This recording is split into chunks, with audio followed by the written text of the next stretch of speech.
नमाज पढ़वा कर देख लीजिए, पूरे शहर की क्या आबो हवा होगी, इस बात की आप कल्पना नहीं कर सकते। शुक्रवार को हमने एक बड़े आंदोलन की कल्पना की है। क्या हो गया इन लोगों को जो 14.5 करोड़ है 5 को नहीं जिता सकते, अपनी मस्जिद को बचाने के लिए, दरगाहों को बचाने के लिए, खानखाओं को बचाने के लिए।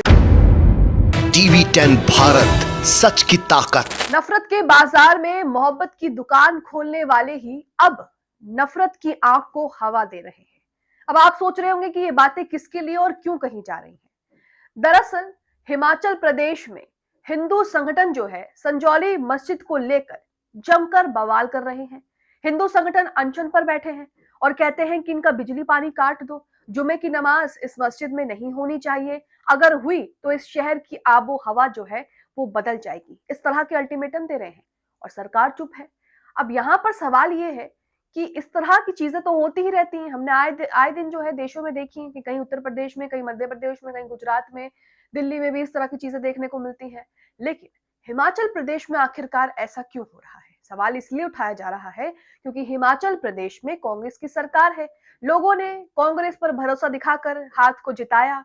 सोचा होगा कि यहाँ पर जो है अमन पसंद लोग रहते हैं तो यहाँ शांति बनाए रहे, यहाँ पर जो है तमाम धर्मों के लोग मिलजुल कर रहते रहे।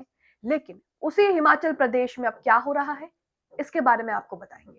हिमाचल प्रदेश में किसकी सरकार है ये आपको अच्छे से पता है। कांग्रेस की सरकार है। यहाँ पर राहुल गांधी जो नफरत के बाजार में मोहब्बत की दुकान खोल रहे थे, उनके अपने राज्य में क्या हो रहा है ये आपको बताते हैं। नमस्कार, आप देख रहे TV10 भारत और मैं हूं आपके साथ उन्मुन रहमान। तो यहाँ पर हिमाचल प्रदेश में क्या हो रहा है, हिमाचल प्रदेश में किस तरह से बवाल मचा हुआ है संजौली मस्जिद को लेकर, इसके बारे में पूरा विवाद तो आपके सामने रखेंगे। लेकिन वहां के हिंदू संगठन किस तरह से अल्टीमेटम दे रहे हैं, शहर में फसाद करने का अल्टीमेटम दे रहे हैं, एक चेतावनी दे रहे हैं। सबसे पहले तो आपको ये सुनाते हैं।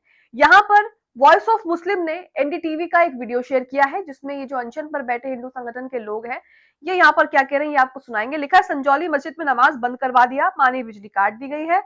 कांग्रेस की सेकुलर सरकार मस्जिद को बंद करवा दिया है और मुसलमान मस्जिद को बचाने के लिए आवाज भी नहीं उठा पा रहे हैं। अब यहाँ पर इन शख्स को सुनिए कि ये क्या कह रहे हैं।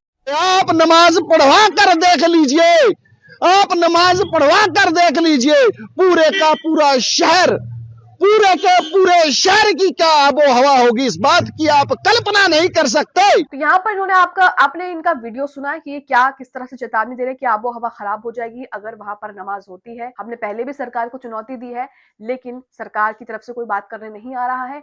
अब अगर हुई तो हम ये कर देंगे, वो कर देंगे। इनके एटीट्यूड से आप समझ सकते हैं कि किस तरह का अगर नमाज जो है वो होती है तो किस तरह का बवाल जो है वहां पर होता है। और ये सब कांग्रेस के राज्य में हो रहा है। अब इसे लेकर हुमा नाज ने पूरा का पूरा एक ट्वीट कर रखा है, इसके बारे में सब कुछ बता रखा है, क्यों विवाद है, किस लिए विवाद है, हिंदू संगठन क्या चाहता है और आखिरकार मुद्दा क्या है। तो सबसे पहले मैं आपको यही बताती हूँ। हुमा नाज का यहाँ पर एक बहुत लंबा ट्वीट है। उन्होंने कहा है कि शिमला के संजौली इलाके में स्थित मस्जिद पर चला विवाद पिछले कई महीनों से सुर्खियों में है। ये मामला सिर्फ अवैध निर्माण का नहीं बल्कि दस्तावेजों, स्वामित्व, अदालत के फैसले और स्थानीय तनाव से जुड़ा एक लंबा विवाद बन चुका है। स्थानीय लोगों के अनुसार संजौली में मस्जिद का अस्तित्व 1947 के आसपास के बताया जा रहा है। कहा जा रहा है कि आजादी से भी पहले की जो है ये मस्जिद है। इसकी तस्वीरें भी सोशल मीडिया पर वो भी दिखाएंगे। लेकिन मौजूदा विवाद पुराने ढांचे पर 2010 में हुए पुनर्निर्माण और विस्तार से शुरू हुआ। इसी नए ढांचे के लिए ना तो नगर निगम की अनुमति, ना सेक्शन मैप और ना ही वक्फ स्वामित्व के प्रमाण प्रस्तुत किए गए। यही आगे चलकर पूरे विवाद की जड़ बन गया। 2010 के पुनर्निर्माण के बाद नगर निगम ने निर्माण नियमों के उल्लंघन और नक्शा न होने पर आधार नोटिस जारी किए। वक्फ बोर्ड और मस्जिद कमेटी से स्वामित्व और अनुमति के दस्तावेज मांगे गए जो वर्षों तक पेश नहीं किए गए। 2024 में इलाके में तनाव बढ़ गया, प्रदर्शन हुए। हिंदू संगठनों ने मस्जिद को अवैध निर्माण बताते हुए अभियान शुरू कर दिया। कुछ दिनों तक भूख हड़ताल और प्रदर्शन चले, जिसके बाद प्रशासन ने मामले को तेजी से आगे बढ़ाना शुरू किया। 5 अक्टूबर 2024 को शिमला म्युनिसिपल कमिश्नर कोर्ट ने मस्जिद की ऊपरी 3 मंजिलों का अवैध निर्माण घोषित कर दिया और कहा गया कि इन मंजिलों के लिए जो है वो अनुमति नहीं है, ना नक्शा है, ना वक्फ स्वामित्व का प्रमाण इनके पास है। इसी के बाद ध्वस्तीकरण की प्रक्रिया शुरू हुई। 3 मई 2025 को नगर निगम के एक और आदेश जारी कर दिए जिसमें ग्राउंड और फर्स्ट फ्लोर को भी अवैध करार दिया गया। मुख्य आधार वही रहा, वक्फ बोर्ड जमीन के स्वामित्व का प्रमाण जो है वो नहीं दे पाया क्योंकि सेक्शन मैप पेश नहीं किया गया। 2010 के विस्तार का कोई वैध दस्तावेज नहीं था। इस आदेश के बाद साफ हो गया कि पूरा ढांचा कानूनी रूप से सवालों में है।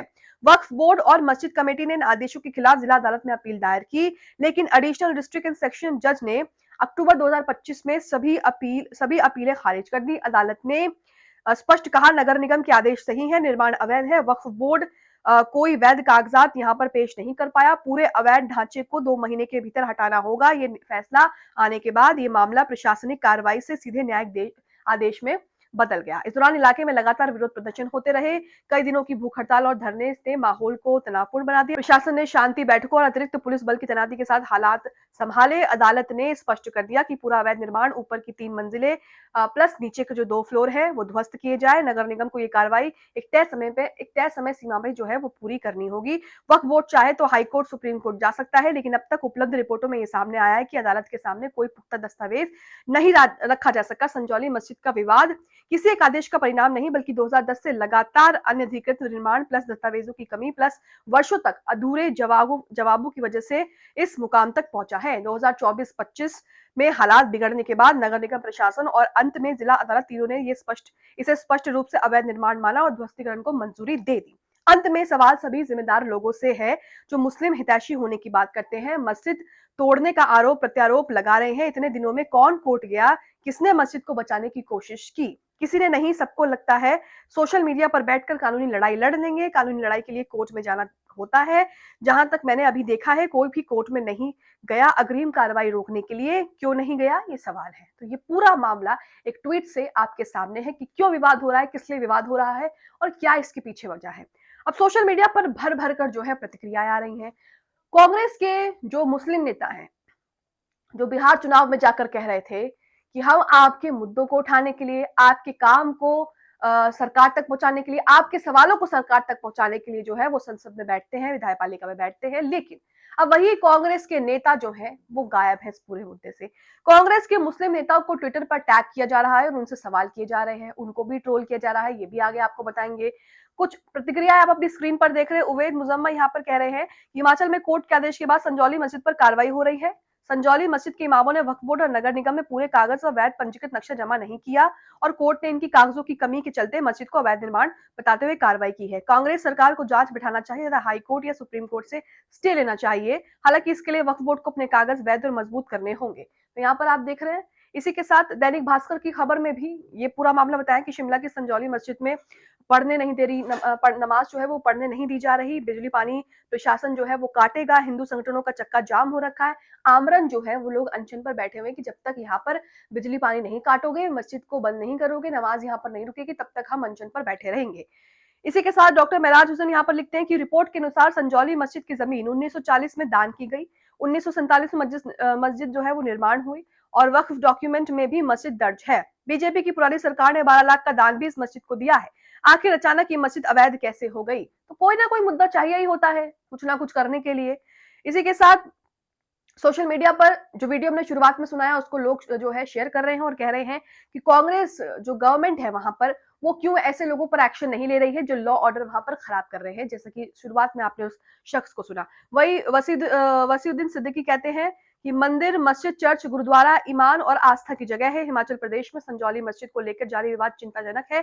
किसी भी धार्मिक स्थान पर कार्यवाही कानून और पारदर्शिता के आधार पर होनी चाहिए, ना कि दबाव में। सभी समुदायों की सुरक्षा और सम्मान जरूरी है। वहीं आदिल मंसूरी कहते हैं कि संजौली की मस्जिद जो है वो 19वीं सदी की तस्वीर उन्होंने यहाँ पे शेयर की है और लिखा है वहां 100 सालों से मस्जिद है, तो हमारी जिम्मेदारी है कि आवाज उठाएं। सोशल मीडिया पर #सेव संजौली मस्जिद जो है वो ट्रेंड कर रहा है। लोग इसी के साथ जो है लगातार ट्वीट कर रहे हैं। मोहम्मद शदाब कहते हैं कि इस देश में हमने दर्जनों ऐसे घर और मंदिरों के केस देखे हैं जहां कोर्ट के ऑर्डर आने के बाद राज्य सरकारों ने एक झटके में कार्रवाई जो है वो रोक दी है, लेकिन जैसे ही बात मुसलमानों की आती है, धर्मनिरपेक्ष सरकारें अचानक लाचार हो जाती हैं, सिस्टम मजबूर हो जाता है। लाल किताब जेब में लेकर घूमने वाले सेकुलर नेताओं की नीयत खुलकर सामने आ जाती है। कांग्रेस को यहाँ पर जो है तंज कर रहे हैं। खैर, अगर कांग्रेस सरकार चाहे तो संजौली मस्जिद एक ईंट भी नहीं निकाली जा सकती, संजौली मस्जिद की एक ईंट भी नहीं निकाली जा सकती, मगर बात है कि इरादे की, और इरादा वही टूटता है जहां मुसलमानों के हक की बात आती है।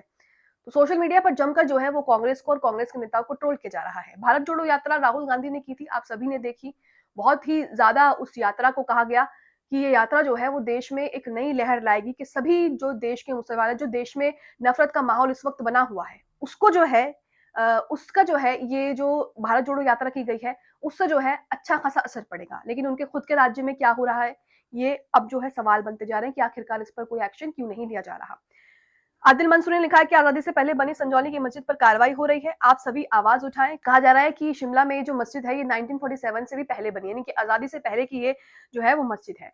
वहीं प्रोफेसर इलाहाबादी ने एक तस्वीर शेयर करते हुए कहा है कि धर्म कोई भी हो, उसकी इबादत गाह को लेकर फैसला हमेशा संविधान और कानूनी प्रक्रिया से होना चाहिए। उम्मीद है कि संजौली मस्जिद मामले में शांति और न्याय को प्राथमिकता दी जाएगी। जफर खान यहाँ पर कह रहे हैं कि हमारी बहन, अब यहाँ पर ट्रोलिंग का सिलसिला शुरू हो गया है कि किस तरह से ये लोग वोट मांगने तो आते हैं। बिहार चुनाव में भी आपने देखा कि इकरा हसन, इमरान प्रतापगढ़ी और तमाम मुस्लिम नेता जो है वो वोट मांगने आए, लेकिन अब यहाँ इस मुद्दे पर गायब है। लिखा है हमारी बहन इकरा हसन जी, आप क्या सिर्फ चुनाव प्रचार के लिए सांसद बनी है या फिर कभी कौम के मुद्दे को भी उठाएंगी, या फिर इमरान प्रतापगढ़ी जैसे असदुद्दीन ओवैसी पर टिप्पणी करते रहेंगे और संजौली मस्जिद की बात आएगी तो खामोश हो जाएंगे। इसी के साथ बिलाल अहमद ने यहाँ पर इमरान प्रतापगढ़ी की फोटो शेयर करते हुए लिखा है कि आप लोगों ने इमरान साहब को संजौली मस्जिद पर कुछ बोलते हुए सुना है। वही वॉइस ऑफ मुस्लिम कह रहे हैं कि आप सबसे गुजारिश है संजौली मस्जिद के लिए हैशटैग के साथ कम से कम 3 से 4 पोस्ट करें। इमरान साहब अपनी सरकार मस्जिद गिराना, आपकी सरकार जो है मस्जिद गिराना चाहती है, कब तक आप चुप रहेंगे? राहुल गांधी, ये आपकी दुकान है जो हिमाचल में मस्जिद तुड़वा रही है। इसी के साथ इलियास यहाँ पर राहुल गांधी की फोटो शेयर करते हैं, भारत जोड़ो यात्रा से रिलेटेड जो है, लिखते हैं कि राहुल गांधी ने मोहब्बत की दुकान और भारत जोड़ो यात्रा से लोगों में नई उम्मीदें जगाई, लेकिन विडंबना यह है कि आज उनकी ही पार्टी की सरकार वाले राज्य में बरसों पुरानी मस्जिद को अवैध बताकर बुलडोजर चलाने की बात हो रही है। ये स्थिति कई गंभीर सवाल खड़े करती है। वहीं आस मोहम्मद सैफी इमरान प्रतापगढ़ी की फोटो शेयर करके लिखते हैं कि बार बार इमरान प्रतापगढ़ी को टैग ना करें, वो संजौली मस्जिद पर कुछ भी नहीं बोलेंगे। वहीं सोशल मीडिया पर अब न्यूज 24 पर जो ये आप देख रहे हैं अपनी स्क्रीन पर, इसमें इमरान प्रतापगढ़ी अपने जो कैंडिडेट है कांग्रेस के, ये बिहार चुनाव का है, इन्हें जिताने की बात कर रहे हैं और कह रहे हैं कि विधायक के साथ सांसद आपको फ्री मिलेगा। मैं जो है आपके मुद्दे संसद में बैठकर उठाऊंगा, आपके जो भी सवाल होंगे वो सरकार से पूछूंगा। लेकिन यहाँ पर इमरान प्रतापगढ़ी जो है वो बिल्कुल गायब हो चुके हैं। तो इसी के साथ आप देख रहे हैं कि किस तरह से इमरान प्रतापगढ़ी और तमाम मुस्लिम नेताओं को ओवैसी के खिलाफ उतार दिया जाता है। जब चुनाव की बारी आती है, इमरान प्रतापगढ़ी ओवैसी के खिलाफ टिप्पणियां करते हैं, लेकिन अब जब खुद के ही राज्य में, खुद की सरकार के खुद के ही राज्य में जिस तरह के हालात बने हुए हैं, उस पर चुप्पी साधे हुए हैं। कई तरह के सवाल ये खड़े करता है। साथ ही जिस कांग्रेस ने नफरत के बाजार में अपनी मोहब्बत की दुकान खोली थी, उन्हीं की राज्य में क्या कुछ हो रहा है ये भी आपके सामने है। अब आप इस सबको लेकर क्या सोचते हैं? जिस तरह से संजौली मस्जिद के साथ जो कुछ हो रहा है और कांग्रेस इस पर जो दोहरा रवैया अपना रही है, जो चुप्पी साधे हुए है, उसे लेकर क्या सोचते हैं? कमेंट बॉक्स में जरूर बताएं।